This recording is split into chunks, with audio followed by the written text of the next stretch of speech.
Good morning. Happy Saturday. Um, Hope everybody's doing well. We have a special guest again this week on our stream, and we did not coordinate T-shirts. This was not planned. We showed up, and we both had red T-shirts on. But it's a good choice. It looks good. Yes. Terry, good morning or good afternoon. How are you? Well, I'm fine, thank you, Brian. You? I'm good. Yeah, Glad to have you on. Yeah, thanks for inviting me. You're going to be a busy man today. From what I understand, right? You're going to be on. You're here with me this morning, and then in a little while, a couple hours, you're going to be over on the Gray Man's channel. That's right. Yeah, I'm cover slingers. It was 7 o'clock our time, so I think it's about 2 o'clock. Oh, right, it's evening. Yeah. It's like midday for me. Yeah. Let me. You know what to do too. Let me look that up and drop the link so people can follow you over there on the Gray Man's channel. Yeah, like I said, we were talking backstage. I always, because it's midday on a Saturday, for me, I always forget to go watch it because I'm usually running around, doing stuff around the house or running errands or something like that. So I always forget to watch it, but occasionally I'll stumble across it, and it's always such a good show. So yeah, there it is. So it's 2 p.m. for me. Yeah. Well, let's see. Let's share that, and I'll drop it in the chat for everybody. I saw you posted earlier, right? You have kind of a milestone video coming up this week, right? 250? Yeah, my 250th video. As I say, I started nearly 2 years ago in July. As I say, so I managed to do 250. I don't know how, but I'm indulging myself because I'm going to be doing. It's going to be the first 12 issues of the volume 1 of Jonah Hex. Okay.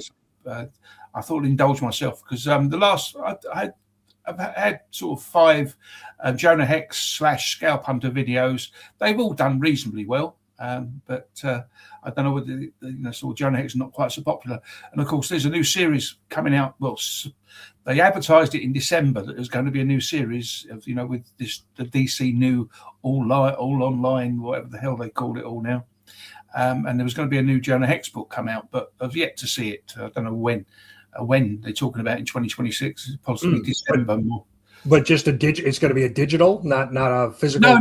No, proper. Oh, okay. No, proper series. I don't know whether it's going to be an ongoing or a mini series though.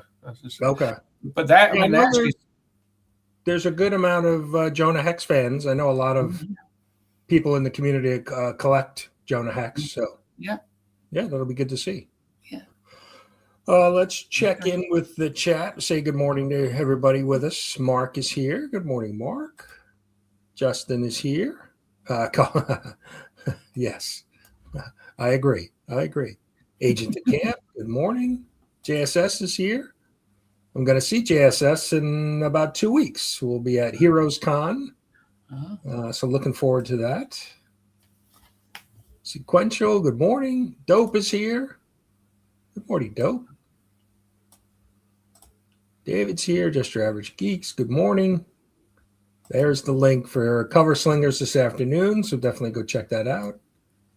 We got Brad. Let's see, everybody's saying good morning, everybody. Coach is here. Good morning, Doug. All right, JSS is on. He's dropping every links for Terry for Instagram. Thank you, John. Let's see. Everybody's saying good morning to everybody. All right. We'll catch up with as others come in. We'll say hello. So let's see. I as I've gotten older, the best way to keep things organized is to take notes. So here are my notes for the show. We're going to talk about members. Shout out our channel members. And I have links down in the description. So if you're not familiar with any of these channels. They all actually have YouTube channels, so definitely go check them out. And we'll start with our guest, Dead Man Cover Comic Show, Terry, and 250 videos this week. Yeah, as of Tuesday. Yeah, Tuesday. Cat Fan Comics Man, who he's kind of been taking a break from YouTube. He was moving and things like that, but I've been chatting with him on IG, and I know he's getting settled. So hopefully he'll be back in the future.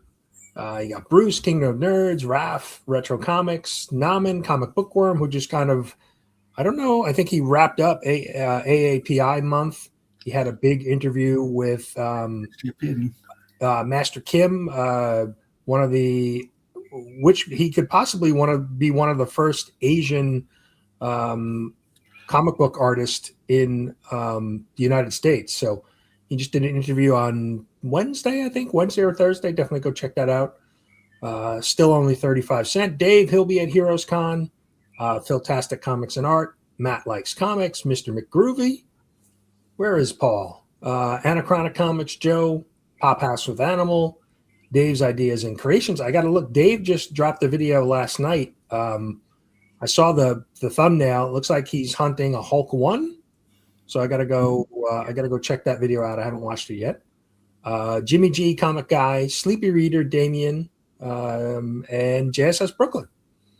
I appreciate all of the channel members. Can I answer JSS? John there says All Star Western 10 is the first appearance of Hex, but he actually appeared in a Batman book advertisement.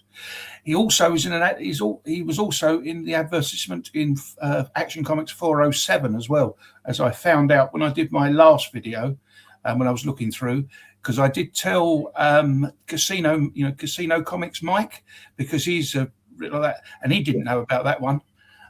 So there's 407. There's also another one as well, but I can't remember the number of it. But I have got all three of them. Again, I found it out by accident. And that was just like an advertisement?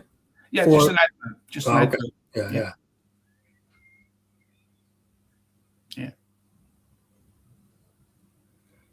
Yeah. Agent DeCamp has a question on Dead Man. Curious when it was done, the characters can now see Dead Man. I don't think they all can. I must be honest, the Justice League Dark, I think that started in Justice League Dark, and I don't think they all can. I think it is just them, the actual, the Justice Leaguers that can see him. So I don't believe it's, everybody can see him, but I could be wrong. I don't really read a lot. I didn't read a lot of Justice League Dark, but I think that's where it came from. Good morning, Zach. Let's see, JSS. As far as all done their advertising. Yeah, okay. Yeah, and that wasn't that similar? I mean, I think we've seen that with a few characters, right? I think Spawn too, right? They did that with Spawn, where he was in a few advertisements before his actually first appearance. So yeah, which is interesting to see that. Well, our shout out today. I took the easy way out on my shout out, because my shout out is going to be my guest. So to make life easier. So if you don't know Terry, you got to go check out his channel.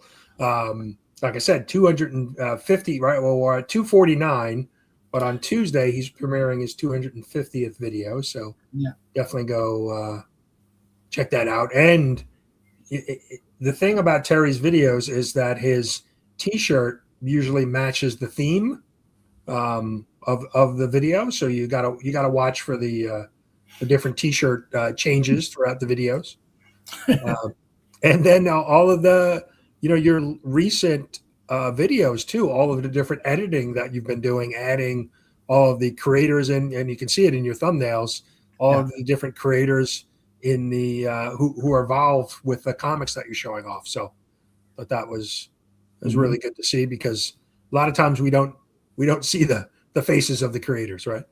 No. So yeah, so that's my shout out. I took it nice and easy. I didn't have to do a lot of homework. So Terry's coming on, I'm going to shout Terry out. That to say, with the Action Comics, I actually bring myself to life as well from 21 years ago. Let's see, Justice League Red. That's all they can see. I think you. Yes, I forgot. I did read that miniseries, and yes, you're right. They did. They all could see him, but I'm still not sure. Was it just the superheroes that could see him? Though I'm not. Still can't remember, to be honest. I did enjoy that one though. Yeah, taking note. Yeah, just don't lose the notes. Yeah, that's a good point. That's why I have a lot of like little sticky notes that I use, that I write stuff down on, and then I post them around. Yeah, that's the best way. This is why I enjoy Terry's discussion. He really knows his books. Yeah, no, I always enjoy watching your videos because I typically learn something because I'm not that versed on some of the DC stuff and even the Star Trek stuff. It's always good to listen to your videos, watch your videos, and learn something. It's just it's not because it's the first chance I get to reread the books as well in quite a way. I do take a lot from sort of different sources, but I do read them as well to make sure I've been read is accurate. This, as we were discussing earlier, what I've picked for the Cover Slinger show. If I had just gone by what the CLZ told me, then when I've got on the slingers, they would say, "Oh, that's not by him. That's not by him. That's not by him." So you have to triple check first of all by looking in the books. Yeah, no, because I think we were saying CLZ kind of just grabs, like if the creator had anything to do with the book, they'll list them as part of that book, and they may not be the cover artist or the main artist. So yeah, exactly.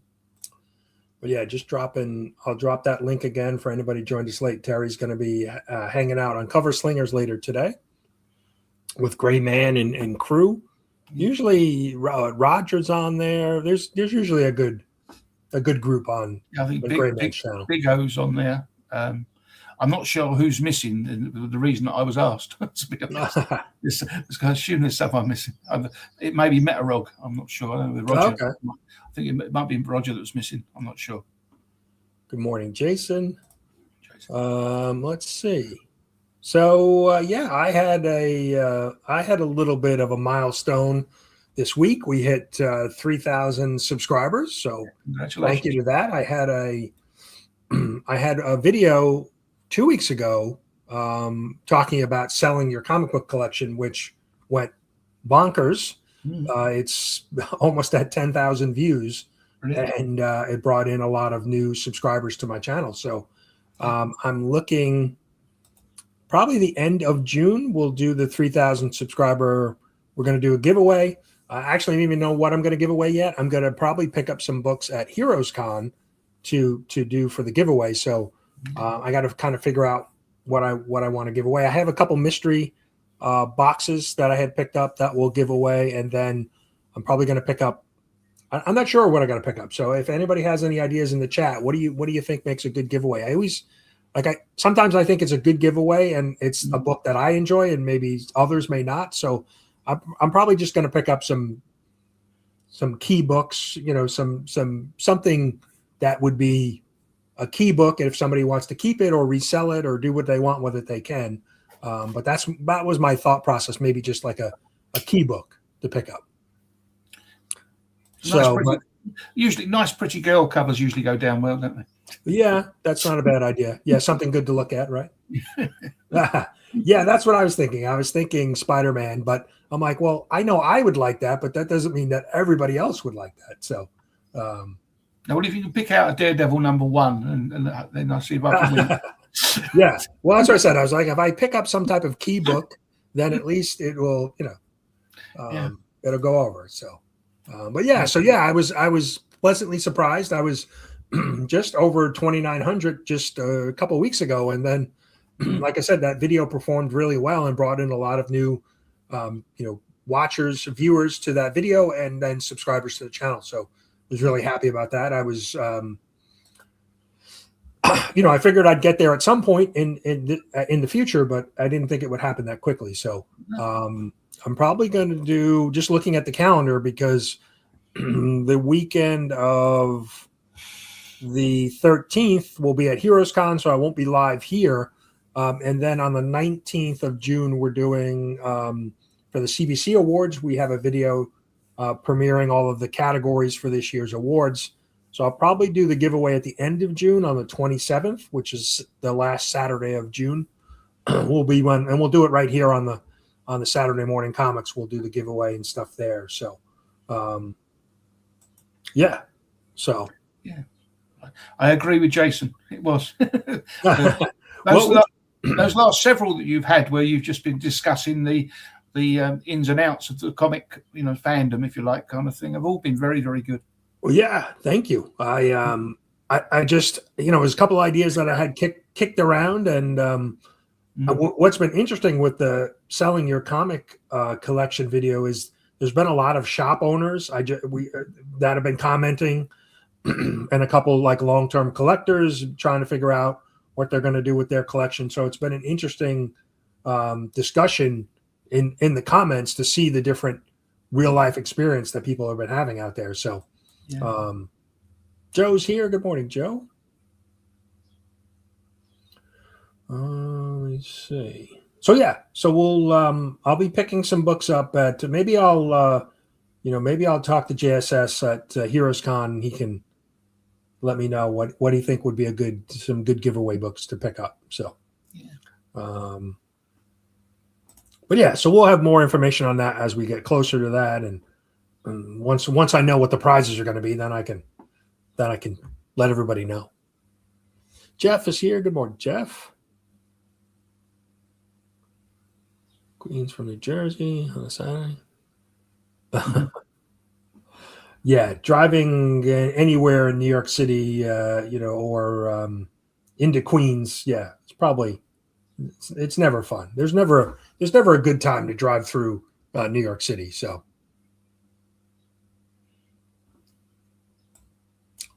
Well, I guess it's really just depending on what somebody's willing to pay for it, right? Mm-hmm. The old supply and demand.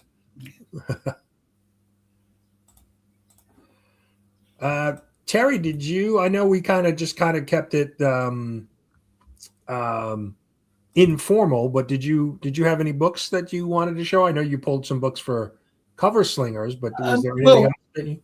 So, I mean, I was going to, but then I thought that on appear on the Geeky Weekly, which is usually on Suddenly Comics channel. The Mark of Suddenly Comics channel.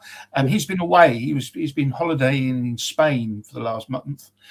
So the program hasn't been on his channel. It actually was on Tempest's channel, but there wasn't many people watched it. But anyway, what I do on there, I mean, the first thing that usually happens, someone in the audience, if there is one at the time, or someone in who we're talking, who are with us, 4 or 5 of us that are usually there, pick a year between 1957 and the present day. For either Action or Superman. There's Man of Steel as well, for that matter. Behind me in the cabinet there is all my Superman collection, as in Superman and Action comics, and as I said, from 1957 until the present day. And what they do is usually they pick out either Action or Superman. As I said, there is Man of Steel in there, and Man of Tomorrow, and a number of others, and the year there. And then I show those particular books. So I was wondering if anybody in the chat would like to do that. So somebody pick a year, somebody pick say Action or Superman. I think I know what I want to see. I'm going to see some, maybe Superman from the 60s, some Silver Age Superman. So Agent of Camps in 67. So Superman 67. Yeah. Jason said Action 71. Well, do both if you want. It's your show. Good morning, Rich.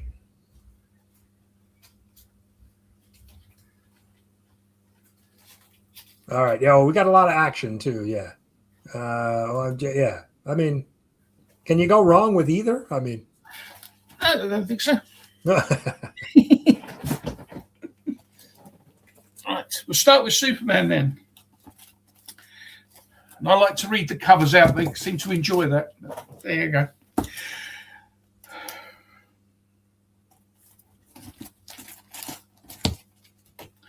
Right. Superman January cover date was number 192. And it's how would you spank an invulnerable child? That's the problem I'm faced with in my Clark Kent identity.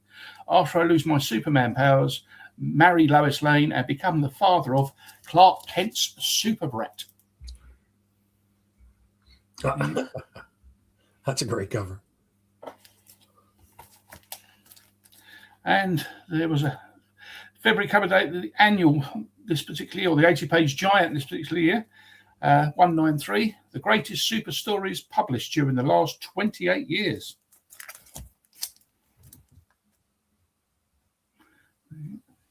I love the old checkerboard at the top, too. Yeah.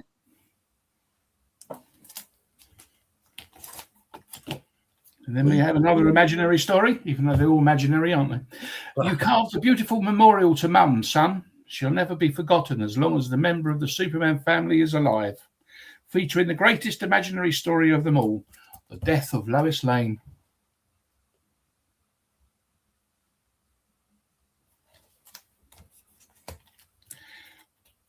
And then we have one of the AI'd covers I did. Now that Superman is overcome, I've captured every last survivor of Krypton. Who is the mystery foe who vows to destroy every living member of Superman's race? Fury of the Kryptonian Killer. It was funny. I was talking to my daughter the other day, and we were talking about Supergirl, and she's excited to see it, and she loves Crypto, but she didn't realize that in the DC universe there were a bunch of other super pets. Yeah, well, I mean, really, in as far as DC is concerned, the comics, Crypto is Superman's dog or Superboy's dog. Superman's right. dog. It's not Supergirl. I mean, it's Streaky the cat is Supergirl. Right, but so I kind of introduced her to the other super pets, and she had no idea, so she was excited to learn about the other super pets. This one, The Thing from 40,000 AD. This is a reprint. I think it's Superman 88, but I can't remember for sure. But say it's a reprint of that story. No, I'm trying to get where'd it go? Right. Okay, I was trying to do more full screen there, but wouldn't let me. In the Golden Age, Action Comics seems like more grown-up titles where Superman became a bit silly. Did the themes continue through Silver and Bronze Age? No, the Bronze Age, it grew up. I mean, I personally think the Superman stories grew up around the Neil Adams, when issue 233. That's when they started getting a bit more sensible. Before that, they were all these, say, silly imaginary stories and stuff like that. Because I mean, I've always been of the opinion, people shoot you down or they may agree with you, that the Silver Age in certain areas started. I mean, because a lot of people say it started in 1970, but I think in some areas it started in the mid 60s, because things like Dead Man from Strange Adventures, I mean, that was 67, 68. But they were sensible stories, even though it was a strange thing, but it was still a sensible story. And Phantom Stranger as well. They had some sensible stories. It's just mainly the Superman family that stuck to the silliness up until around about 1970, personally. But everybody's got an opinion of when it started, when the Silver Age began and when it ended, sort of thing. Yeah, Joe's saying the comic code affected it, that they kind of went silly. Yeah, definitely. Yeah. I mean, I think the Superman stories in the Golden Age, quite a lot of them were grown up stories, but then the code came in, and I think things like the Batman TV series, the '66 Batman TV series, that de-aged the Batman stories as well. They were a bit silly, but then they were silly before that, the sci-fi and all that sort of thing they brought in. But again, that was when the comic code came in, they had to change it all. Because, I mean, the Batman, up until that time, had probably been a bit dark. But there's another 80-page giant. When there was no Clark Kent, an all Clark Kent issue, Superman's alter ego.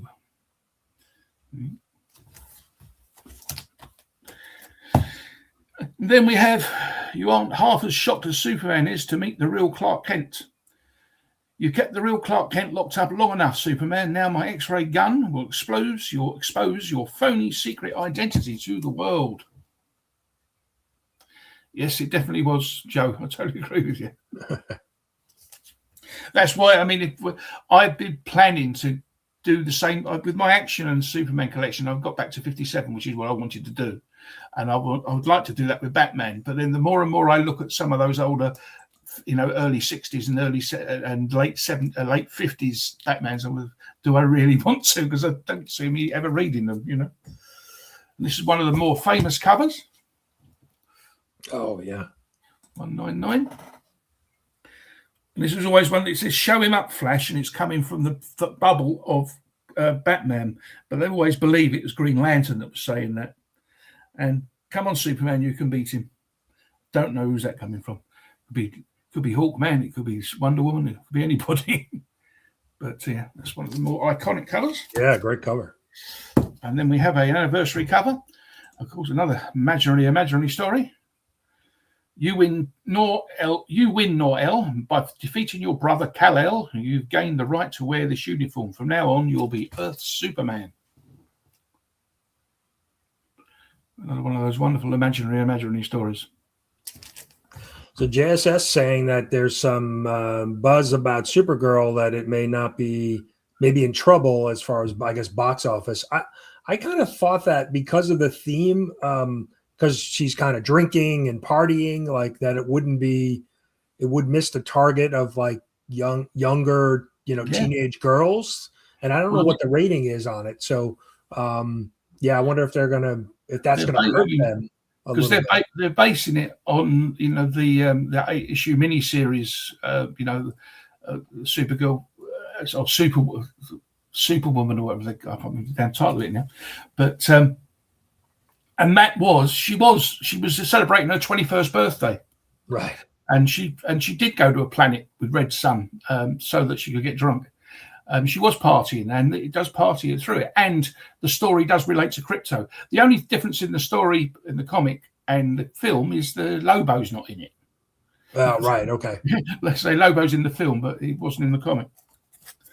But no, I mean, they're not. I mean, they will not appeal. That story will not appeal to younger females, especially, which is you would have thought the sort of audience that they want. Because they want dad or mum to take them to the pictures, take them to the movies. And there we have Superman 201. I quit. I'm through being Superman for good. There's sort of remnants of Amazing Spider-Man number 50. All right. Yeah. But Amazing Spider-Man 50 came about 8 months before this. Oh, it did. Okay. That's interesting timing. And I'm sure. I wonder. As you were saying about the funny, the goofiness and then the seriousness, obviously in the 60s, right? Marvel launched a lot of new titles, Fantastic Four, Spider-Man, and they were dealing with some serious storylines, right? With the death of Gwen Stacy, which came later, so I wonder if DC was looking at what Marvel was doing and trying to. I think they had to have been, but the thing is, you would have thought that they would have done it a lot quicker. I mean, because those stories. Say Spider-Man was 62, Fantastic Four 61, but these didn't really grow up for 7 or 8 years afterwards. And you would have thought that. Marvel was doing well. They was only being held back by DC, weren't they? As far as printing comics was concerned, because they were their publisher for a while, weren't they? And that's the reason that Marvel had to have a lot of their characters, or 2 of their main characters, in one book, wasn't it? Because DC wouldn't let them print more than eight different comics for a long while, and so, but they still sold. So, and DC are publishing them. So why didn't they catch on far quicker? Yeah. It makes no sense to me. Never has done. So Jeff asked a question here. Maybe the Triangle era also contributed to more serious Superman stories. So Triangle era, I'm not sure. Is he referring to what they did for about I think it's about 8 years. They put a little triangle on on the all cover, Superman covers, right? Okay, giving you the order to read them in. oh, okay. They did retry it again a few years later, but I think that only lasted for about 6 or 7 months, and then they give up the idea. But it's true. I mean, but I think the triangle idea was more for selling the comics, because and also people that are completists as well, because someone might be collecting Superman, not necessarily collecting action. But right. if they were kind of these continuous stories throughout the trend, they got a choice: either buy them all or don't bother at all. Kind of it sounds like the triangle was the early crossover, right? Yeah, to make you buy different titles if you weren't, right? That's right, because they never it didn't only just go into the 4 and 5 publications that came out at the time. It also then hit.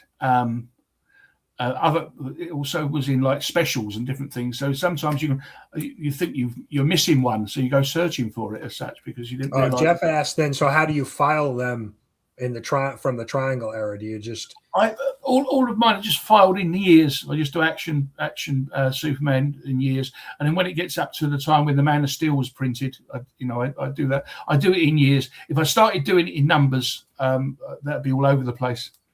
I did start doing that in when I started putting them in, rebagging and boxing them and everything else. I did start that, but it got so well because some series don't last as long as others. It got very, very confusing.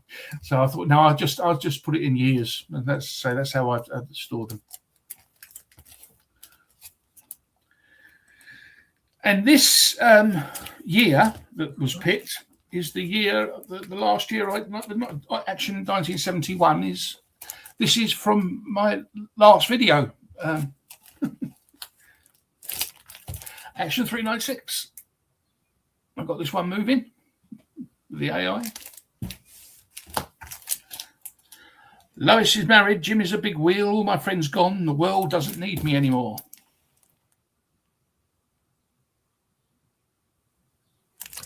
What's great is Superman is always on the cover, right? He's always yeah until they got to issue 600 and Action Comics 601, because that's when it became Action Comics Weekly, and then the main story there was always that's who was on the cover. So the Superman was usually only on the cover every 4 or 5 issues. Then there's a sec. Come on, you cats, the university is next.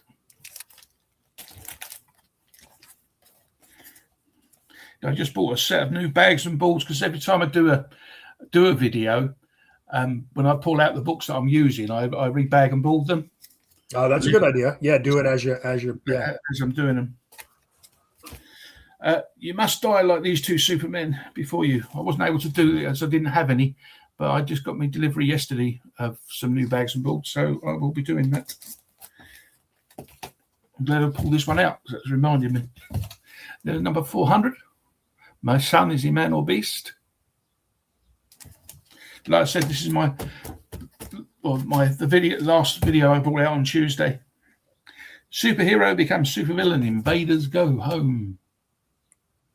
Oh, that doesn't look good for Superman there. No.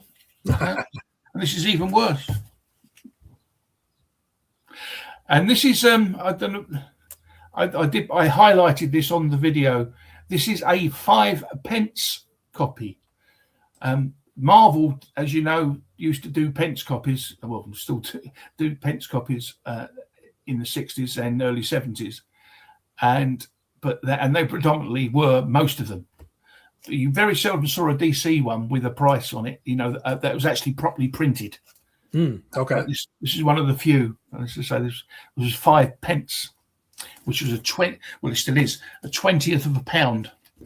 I mean, I've been fascinated between Mr. McGroovy and even yourself, and still only 35 cents, Dave, showing off some of the different, weekly and different European, publishing that happened. Because as a kid, I always thought that what copies we got, everybody else got, right? That was just kind of because I just didn't know any better. But but now to see all of the different formats that were printed around the world is pretty. Yeah. There's definitely a lot of collecting rabbit holes that you could go down, for sure. Certainly. Well, that last video that Mr. McGroovy had out, I'd only ever seen one of them, and I live in this country. Yeah, even the pocket books that he was showing. Yeah, I'd never seen them before in my life. I didn't know they existed. Here we go. I warn you, donors, as we begin the transfusion, your blood will save Superman or kill him. But we have no choice. It's a risk we must take. I'm starting to see these Superman covers remind me of Spider-Man. Spider-Man's always getting beat up on his covers. And the Superman look, there's nothing good happening for Superman on a lot of those covers. Not often. Certainly not on this one. I can fly at work. Now give me the rest of his superpowers.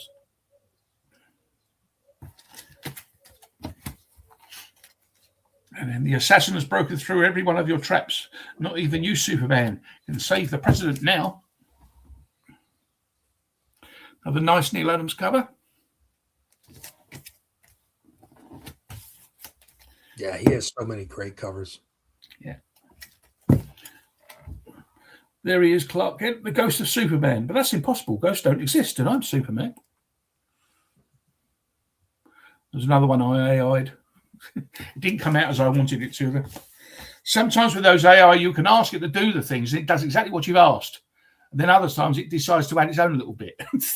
Yeah, a little inconsistent, right? Yeah. Well, it was with it because you had Superman suddenly standing on that ledge, but all of a sudden he got no boots on. I thought, he's bent over. I didn't ask that. Where does boots go? Yeah. This will cost me my secret identity as Clark Kent, but I can't let him kill that man and his son. There you go. Say that's December 71. All over again. Great covers. Okay.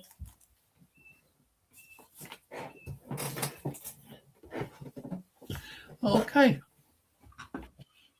Well, thanks for sharing those. That's where they're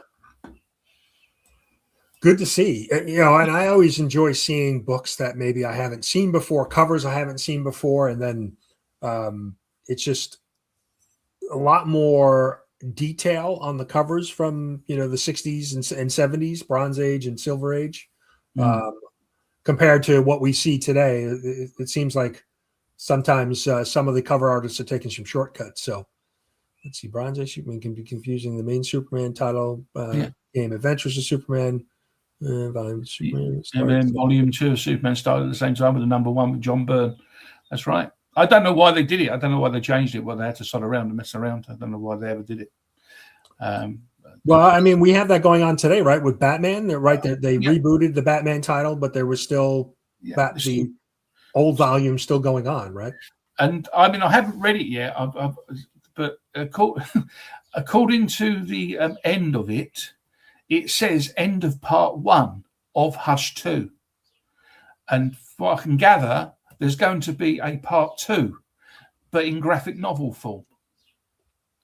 I don't know when it's going to come out though, because I mean it took enough. I mean that was nearly a year late, that 163. So I don't know how long it's going to be before he managed to draw a graphic novel. I mean there should be around about 2030 going by the times that they're doing it. It's absolutely ridiculous. So Sequential asks, so there was a ban on American comics until around 1966, or? It wasn't so much it wasn't all comics. It was just Marvel, and the reason being is because Marvel had Marvel UK, and they were reprinting all the Marvel books, and so they didn't want people buying the real thing. I see. Yeah. And so a lot of, especially, and again, it wasn't all of them either, but it was especially Spider-Man. A friend of mine, or the only friend I had at the time, sort of thing, that collected comics, and he was a Marvel fiend. In fact, I finally found out the truth, and I don't wish to upset you, Brian. But he sold his collection. He had runs like X-Men from number 1 through the present day, and not present day. He started selling this in 2015. but he sold everything. But I didn't believe he sold his Spider-Man run. And I mean, I knew he had AF-15, and I knew he had Spider-Man number 1 to 2015. I found out the other day because they actually him and his wife come to visit me, which was nice of them. I hadn't seen them for a few years. And he finally admitted to me that he kept 2 collections. And he collected Spider-Man, and he kept Spider-Man, and he kept Thor. So he's got Thor from number 83 to whatever issue 2015 is, Okay. And he has Spider-Man AF-15 number 1 through to whenever 2015 was, when he stopped buying them completely. He stored them in a cupboard. He stored them in nice boxes. He didn't bag and board them at the time. I told him to get them bagged and boarded, but he's got there. But he's planning on selling them. But going back to talking about when they came out, when he was buying them, I mean, he virtually bought all of them off the shelf. I mean, he's a couple of years older than I am. And he also had 2 very much older brothers, and they used to buy them for him as well. But anyway, when that happened, what was talking about from 66, 67, when they started doing when they had Marvel UK, he had a hell of a job getting, especially Spider-Man. Sure, yeah.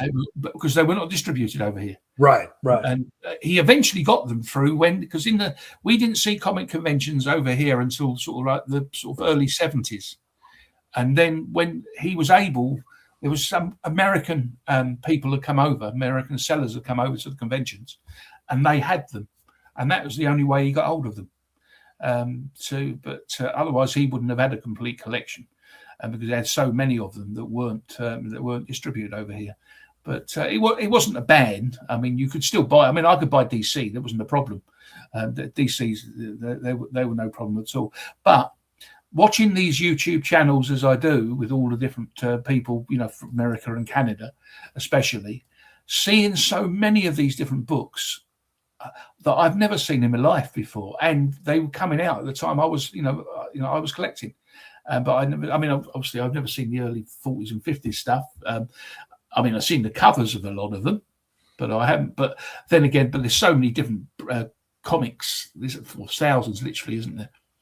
And I've never seen any of those books. And that's what makes it so interesting to see some of the the different channels and see some of these books that you've never ever heard of, let alone seen.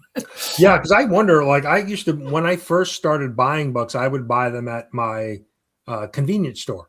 Yeah, and I'm sure they didn't buy or stock every issue that was being published, on a monthly basis. They had, a magazine rack and a spinner rack, but I'm sure they didn't buy everything. And then I was lucky enough to have an LCS nearby, like in the early 80s, and they, obviously had everything. Yeah. But yeah, so the difference between picking them up at like a newsstand or a convenience store compared to a shop when LCSs came into existence, I'm sure it was, you wouldn't always get what was available, that month. And over here, we certainly didn't get anywhere near the quantity. I mean, DC and Marvel were, that was the main. They were the main ones you saw, and then you saw, the Charlton and a few of the others. But I didn't realise there were so many, different companies there.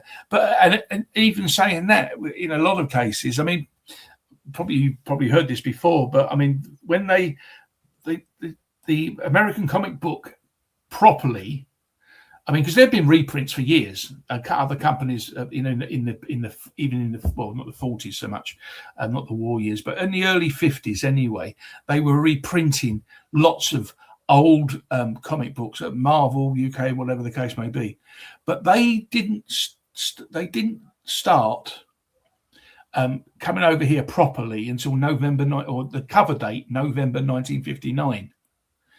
Before that, you would have only ever been able to buy reprints, and generally the reprints are only really of the horror stuff. There wasn't very much superheroes being done. And so as the years went, so therefore you had a lot of catching up to do in the first place. Right. It's like, when I was going back to 1957 with my collection of Superman action, obviously at least 2 years worth of that would never ever came out over here. And so that's more difficult to get. as the conventions, as there was more conventions over here, and they got bigger and bigger, and you got more and more people selling things. It wasn't so bad. You could pick it up, but of course, I didn't do any of that. I mean, all the ones I've got through is through eBay, through the collections, because I wasn't going to conventions then. Right. So, no, it's phenomenal when I see the amount of titles there were then. I mean, and I know a lot of these companies went bang when the Comic Co thing came through. You know, it came through a lot of them, because they may have only been producing 2 or 3 books at a time. But I mean, I started with reading like British comics, old the Beano and Dandy and things like that, which was sort of old comedy comics. And it wasn't until I was 7 or 8 when I first bought my first, it was bought for me, my first American comic book. And then I got into that and didn't bother. Then I didn't really bother much with the British stuff again. I did get 2000 AD for about, 400 or 500 issues, I suppose, when that came out. But I mean, I was in my 20s when that came out anyway. Okay. So I was able to afford. I was able to afford to buy a lot more than I had done previously. Right. But I just say I can't keep up with the amount of books that there was over there. With you and I mean, a lot of them printed in Canada, but they were American comic books, weren't they? Certainly. So you got the American Canada. But is it Marvel UK wiki page? Looks like yeah, and I guess Marvel. And then the unique thing about, although the Marvel UK were reprints, they did produce a lot of original art from a cover standpoint. Some unique things that, as a collector now looking back, you're like, all right, that may be a reprint of a Spider-Man story, but it has some unique or original art on the cover. And I even like the format of the, having it, the different orientation of the book. Yeah. Oh, I mean, the thing, because they were larger, at least, say that, as Mr. McGroovy has shown, and Dave of 35 Cents does as well, the magazine size is certainly nicer as far as reading is concerned, or seeing the art, gets the aspect of the art is concerned, because it's so much bigger. But Mr. McGroovy strolled in. He, after we talked about him in his latest video, then he decides to, show up. What was that? John J.S. Brooklyn said Marvel UK wiki page looks like a £1 issue money coming into the conserve UK currency. Had no clue. Okay. Marvel £1 issue money coming into the, because they were actually expensive. Because I could never understand how they did it for the money. Because a 15 cents comic book was like 5 pence here, but that was actually expensive, because at that time there was something like about $2.50 to the pound. Well, and I wonder too, like, just the distribution of were they printed in the UK, or were they shipped? Sorry, that's what I was going to say. When they did start coming over in 59, they came over as ballast on the ballast of ships, and you literally got them. They delivered. I mean, I remember them coming on the 1st of the month. And my friend doesn't. He thinks they came sporadically all over the month, but I always remember getting them on the 1st of the month. And you go into a shop and they'll have a parcel wrapped in newspaper. It's usually American newspaper as well. It's wrapped in newspaper and bundled with string. You cut the string, unbundle the paper, and there was everything in there. There was just, as well as American comic books, there was American magazines, there was girly magazines in there. There was all sorts of probably just everything, right? Yeah, everything just crammed into a parcel. And then you pick, and then I mean, I got to the stage where I used to go there so regularly, they got used to me. They used to keep the parcel for me until I got there. But sometimes there was only like 1 or 2 books in that parcel that I wanted. Right. Another time you go to a place and there would be 6 or 7 that you wanted. And that's why I used to go around on the 1st of the month. I mean, unless the 1st of the month was a Sunday, but I used to go around on the 1st of the month, travel around on my bike, on my push bike. And pick up an issue here, an issue there, and anything else until I got the ones I wanted. I made my own list because there was no internet or anything like that. You didn't know what was coming out. You never even seen the cover unless they happened to advertise it a couple of months beforehand, sort of thing. But you didn't know what you were getting or anything at all, and you just made a list. And of course, you didn't. A lot of these books didn't come out monthly, but you didn't know that at the time until you started reading the indices. Right. And so, I was just sitting. I think I've told this story before, but it always amazed me. It was issue number 428 of Detective Comics, and I got 427, and a month later I bought 429 and 430 and so on and so forth. I was up to about issue 460, and this is just before you got comic conventions were around, or I had heard of them anyway. And it got to about, I think I got up to about issue 470. And then finally I went to a comic convention and was looking around, and lo and behold, number 4, and again, it was an American seller that had come over to England with his wares. I mean, I don't know whether they could even do that nowadays. I mean, I dread to think how much it cost. Oh, yeah. And everything else now would be just ludicrous. But anyway, and 428 was in the box. Oh, brilliant. And of course, it didn't have the T&P stamp price on it either, because it never distributed over here.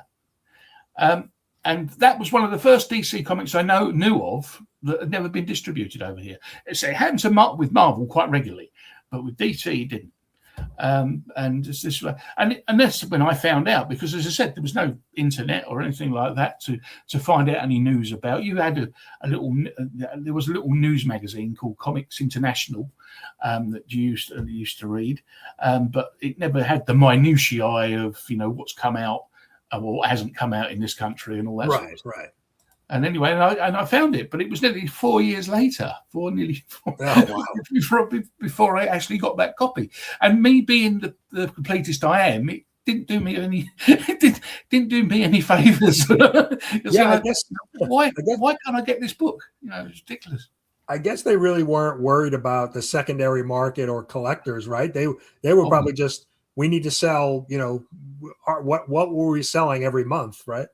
Well, like I said, literally, it was bad. I mean, for quite a few years before comic shops arrived, proper comic shops arrived, because I mean, initially the comic shops that are over here, all they did was sell back issues. They didn't have any way of getting new comics to that extent, and then slowly that changed, and then new stuff, and then eventually you didn't have to wait. Yes.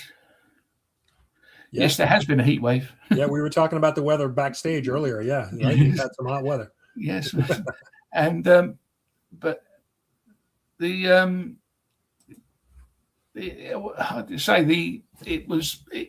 as the years went on. So once you got into the late 70s, then comic shops popped up here, there, and everywhere, and you could then start getting your books from them places.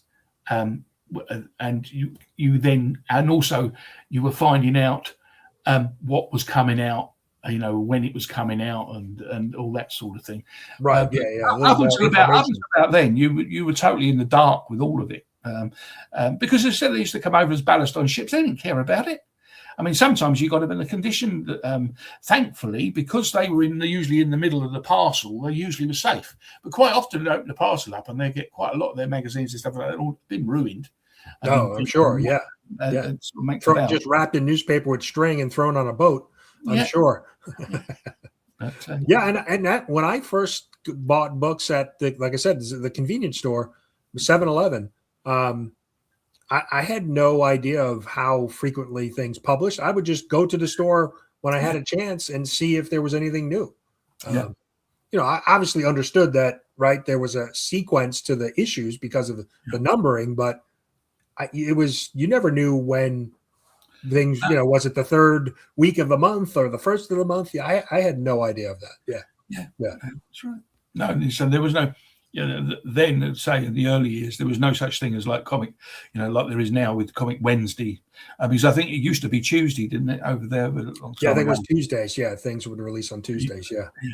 But, And that was the same for like music and video games. Eventually, right? There were certain like days that they would be released, which I mean, it seems kind of. The over here, when somebody sort of releases, there's not the case now because everybody streams everything now. but before then, they used to be, they'll come out on a particular day when they think that people get paid. So if they think that people regularly got paid on a Thursday, then that'll be the release date, right? Yeah, which makes sense, right? Yeah, in a particular month, saying, well, it doesn't matter what Thursday, but we'll do it on a Thursday or something. I'm sure that's how they worked it. Yeah, well, I think right historically back, Thursdays was payday and people would get the check. Now, with direct deposit and electronic, all the different payment options, right? People have money at different times now. Yeah, exactly. Does Canada ever get warm? I mean, really, I think between Wellbore's got to leave Canada to get warm. He's got to go to the Caribbean to see some sun and sand. No, that's the trouble though, because they're banging on over here at the moment about people getting air conditioning, but it's just a waste of money because you get it and you use it for about 4 days, and then you won't use it again until next summer. There's absolutely no point in spending their money on it.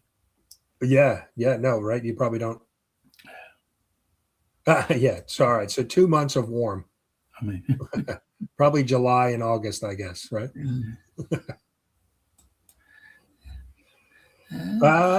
So we're almost wrapping up here. So remember, Terry's going to be hanging out with Gray Man later today. I just dropped the link. So 2 p.m. Eastern for us here in the East Coast. But it'll be so you can do the math on your time zone. But yeah, it's live in about 3 hours. Yeah. So go check out Terry and Cover Slingers. Always a good show. We'll see who's going to be on. Yeah. And check out Terry for Tuesday, or his 250th video. So you don't want to miss that. No, if you don't mind. Terry, thanks for coming on. I appreciate you being here. We'll be live again next Saturday, and then I'll be off for a week because I'll be at Heroes Con, and then we'll be back. We'll have we'll just taking that one Saturday off in June the 13th. But yeah, other than that, we'll be around. We've got some CBC Awards stuff coming out at mid-June, and then we'll be doing the 3,000 subscriber giveaway, which, like I said, I'll pick up some prizes at Heroes Con. So be on the lookout for all of that stuff. And it's usually it's a good time over on Cover Slingers. They're having fun. The guests are having fun. So definitely. I think that when you watch it, they do have a little bit of fun themselves. I think. I wonder each other. I wonder if Gray Man was nominated last year for Best Beard. Yeah. So I wonder if he's going to get back in the race for the CBC Awards this year. We'll see. Yeah. But Terry, I'm glad you're with us and feeling well, feeling better. I know you said looking forward to your video on Tuesday, and we'll see you this afternoon on Cover Slingers. Yeah, thanks very much for having me. Enjoyed it. Thank you. And like I said, we did not coordinate the red shirts. No, we did not. It just happened. I've got this one came out the wash first. It could have been a blue one. Well, I bought a few new Spider-Man shirts to bring to Heroes Con. So this is the first. Most of them are black, but I was like, all right, let me at least wear something other than a black T-shirt. So, but thanks everybody who was hanging out with us today. JSS for dropping links, Appreciate everybody being here. We'll see you next Saturday.